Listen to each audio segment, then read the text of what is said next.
he would take me to lunch with his friends, and I'd interrupt and all of a sudden start asking, if we were out with you, Michael, I'd start asking Mr. Knowles, hey, how do you book your guests, and how do you know when to switch subjects during your monologue, and what do you pick? How do you pick what's there sitting on your desk right now? And my dad would tap his watch, and that was my signal to A, stop talking, but to B, bookmark that moment. And then we'd go back, almost like watching game film. Michael was talking about his kids. Why'd you interrupt him to talk about his sponsors? I don't know, Dad. I'm very excited to talk to my friend Leland Vittert. So I'm trying to think if, I've been on Leland's show a number of times, on his shows a number of times. I'm trying to think, this might be Leland's debut, because Leland, he's like a serious news guy. So he's not just one of these, like fluffy commentator influencer type. He's like a serious news guy. So I don't know that we've had him on the show, actually. He is the host of On Balance with Leland Vittert. He is the chief Washington anchor for News Nation. But the thing that I really want to talk to him about right now is that he is the author of Born Lucky, A Dedicated Father, A Grateful Son, and My Journey with Autism, because I've known Leland at this point a pretty long time. And I never knew that Leland was diagnosed with autism. And now autism is in the news. Everyone wants to claim to be autistic. That's like the new hip thing. So, Leland, thank you for coming on. Michael, good to see you. Yeah, I was autistic before it was cool. It's amazing because I have so many friends who now they just, anytime they do anything weird or like a little awkward, they say, hey, bro, it's my autism. It's hip, like it's cool. And I also have had friends who legitimately are on the autism spectrum at different spots along the way. Some a little more severe than others. And I did not know. How did you hide your autism for decades? Well, that's the Born Lucky story, right? So when I was about 5 or 6 years old, my parents were told they needed to have me evaluated. They took me to one of those little medical testing centers. We've all been there. You're a father, Michael. You know how scary those words are to hear that about your child. So they sit there for a couple of hours with the old magazines and the stale coffee. The woman comes back and says, this kid's got a lot of problems. Behavioral issues. There was no chance I could go to a birthday party or play with other kids. If a kid would touch me at school, I'd turn around and slug them. Big sensory issues. If a socks were something I didn't like or a jacket felt weird, whatever it was, I would melt down. And then they gave me an IQ test, which is 2 halves of an IQ test equals your IQ. It's an average. A 20-point spread is a learning disability. I had a 70-point spread between the 2 halves of my IQ test. And the woman said to my parents, it is very hard to understand what is going on inside his head, meaning my head. And with that, my dad goes, what do I do? And the woman said, there's not much you can do. So Born Lucky is the story of how my father adapted me to the world rather than the world to me. And it is hope for every parent of a kid, not just with autism, but every kid having a hard time. That is an amazing story.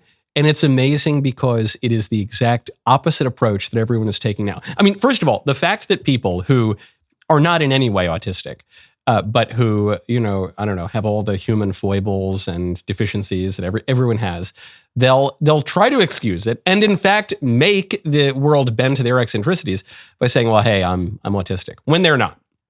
The fact that you actually had a pretty severe diagnosis and your father just said, well, all right, kid's going to have to make it in the world. The world ain't slowing down, so we're going to have to adapt him to the world. One, it's common sense that we haven't heard in a very long time. But 2, I'm curious, how did he do it? How did you do it?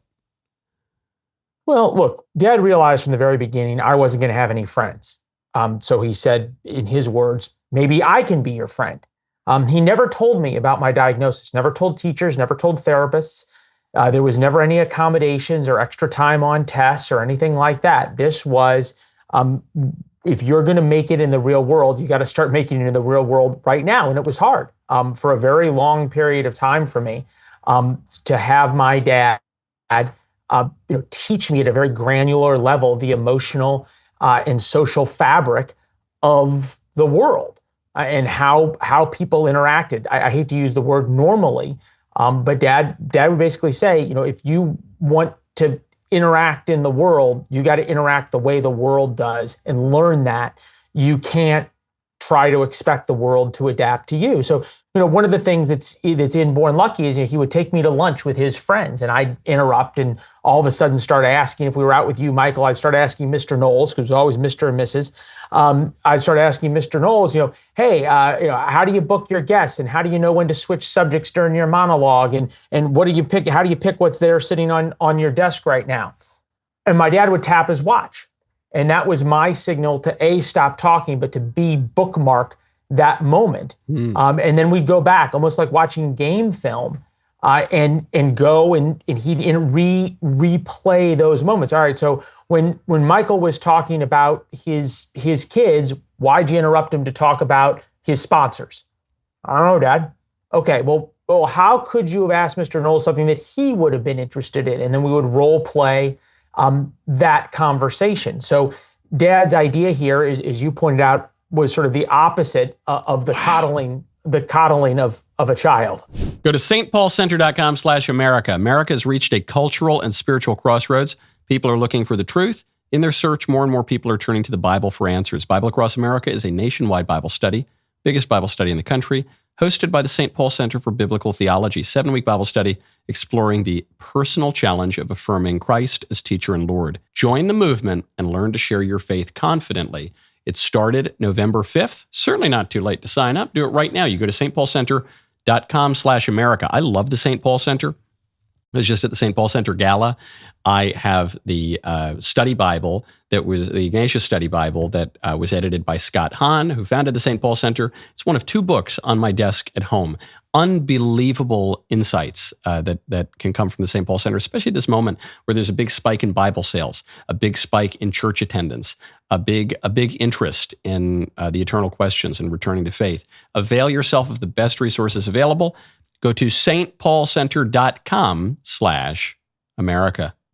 Unbelievable. It's unbelievable because it's so simple, but it's how we get good at anything. You say it's like rolling tape after a game or something. And so if you want to get good at football, you got to watch the tape and you got to figure out what went wrong. You got to figure out it. If you're a broadcaster, certainly that's the case. You watch the tape, you say, shouldn't use that word. That I should have sped up here. That was a kind of a weak story. And over time, with any job, anything, you get a little better and better and better. And yet the one area that we're told you can't do that in is in our, our identity, our authentic selves, our personality, I guess. We're told, let your freak flag fly and expect the world to bend to you. And so, wow. So this would have been, I guess it was the 90s, right? Is when all of this is going down. Yeah, late 80s, early 90s. Yeah. So I guess this is before the real wave of personal identity politics totally took over the world. Now, autism in particular is a really hot issue. And you're hearing Bobby Kennedy talking about it. People aren't taking Tylenol anymore. Apparently Tylenol causes autism. I don't know. All of these. So do you have any thoughts on the issue itself? One, it's a great question. Yeah. Do you have any insight on where it comes from, how to treat it? Fair question. And I have absolutely no insight because I'm not a doctor. I'm not a scientist. And I have the chemistry grades to prove it, right? Born Lucky is not a prescription. It's not a cure. It's not an autism book. It's a father-son love story. Yep. To give parents the hope that my parents did not have. That said, you think about what's happened with autism diagnoses from 1 in 1,500 kids when I was diagnosed with what we now know to be autism, now to 1 in 31, 3 times higher for boys, even higher still in poor and minority communities. There's a reason for that. We don't know what it is. And boy, I think it should be the scientific question of our time. Born Lucky is the darkest, most awful parts of my life. The teacher in 8th grade who said in front of the entire art class, if my dog was as ugly as you, I would shave its ass and make it walk backwards. If the teachers are doing that, yeah, think about that, Michael. If the teachers are doing that, you know what the kids are doing. So this was as bad as it got. But my dad's quest was to try and work through this, right? And starting with teaching me how to have self-esteem, 200 push-ups a day, 5 days a week, starting when I was 6 or 7 years old, because I wasn't going to be good at anything else. So all of those moments, if somehow we can prevent future generations from going through the hell that I did, then absolutely, why wouldn't we want to find the answer to those questions? And I think it's sort of personally offensive in some ways that there are people who'd rather score political points than find the answers to these questions, because they sort of hate Trump more than they love whatever the future generations could hold. Yes. Now, okay, last question before I let you go. You had this really brutal diagnosis and all this tougher upbringing that happily really paid off, but it meant that you, in some ways, you endured an even harder time than other people who were diagnosed with autism do, because you didn't get any excuses, you didn't get any accommodations, and helped you in the long run, but hurt you in the short run. What would possess you if you have this kind of distinguishing feature of your childhood, which is an autism diagnosis? What would possess you to choose to go into communications, the single most difficult field for someone with autism? Glutton and punishment, I guess. I think two things, Michael. One, my dad never told me about my autism diagnosis, right? So this was never like, oh, by the way, here you are. And still, will never allow me to use it as an excuse. But the second part of that is it was one of the few professions that just yielded to hard work, right? I wasn't going to be a scientist or a doctor because I wasn't good at chemistry or biology. I wasn't going to be a lawyer because I wasn't good at writing, and had other learning disabilities. So hard work really paid off, especially early on in journalism. What I thought you were going to ask is why, after not telling anybody, would you decide to go to therapy on national television at 43 years old? That's my follow-up question. Oh, that's your follow-up. Well, I'll answer it for you, which is really, this has been about helping people. And, the book's been out for about a month. It's very easy, as you know, from being a very accomplished author yourself, to talk about sales. What I view as the success here is the hundreds of emails I have gotten from parents who say, thank you for writing this. We know we're not alone. And you've given us hope, not hope that our kid's going to become a news anchor, whatever the kid's dealing with, from nut allergies to ADHD to anxiety, whatever it is. But Born Lucky is hope and proof of the power of great parenting.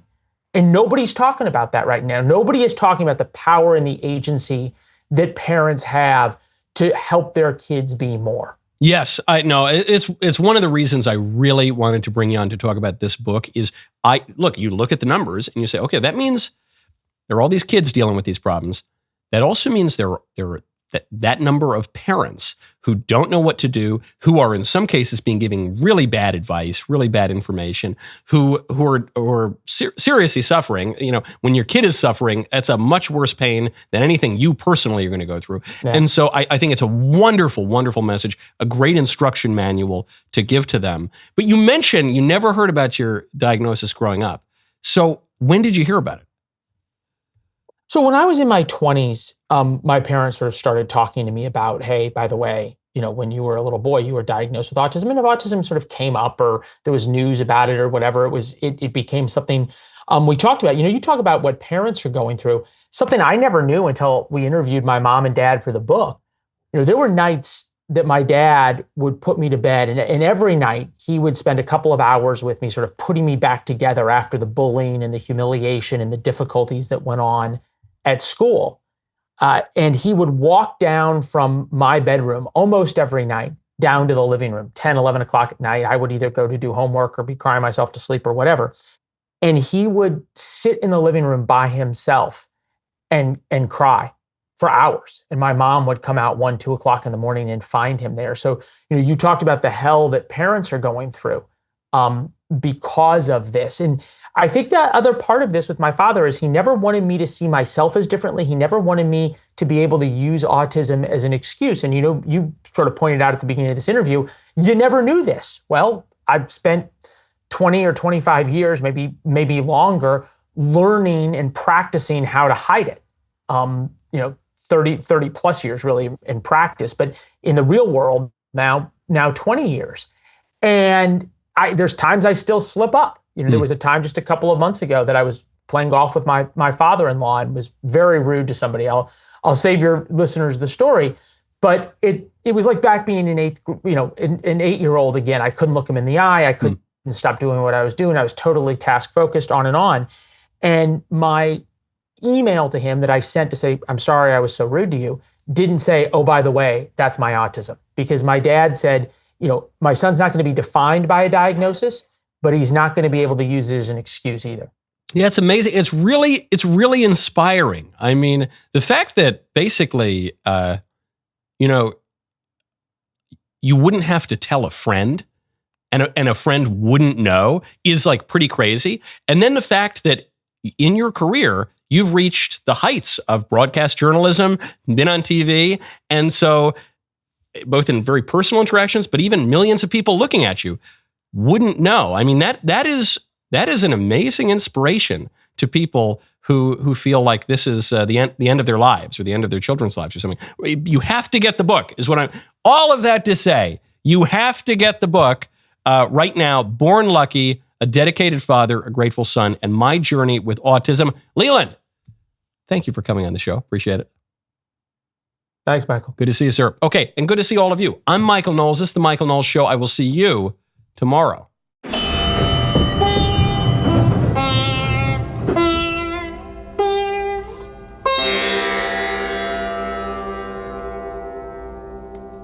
On the Matt Walsh Show, we talk about the things that really matter, real issues that affect you, your family, and our country. We don't just focus on politics, but also culture and current events. If you're looking for a daily dose of realism mixed with sarcasm, come check out the Matt Walsh Show streaming on Daily Wire Plus at 1:30 Eastern Time.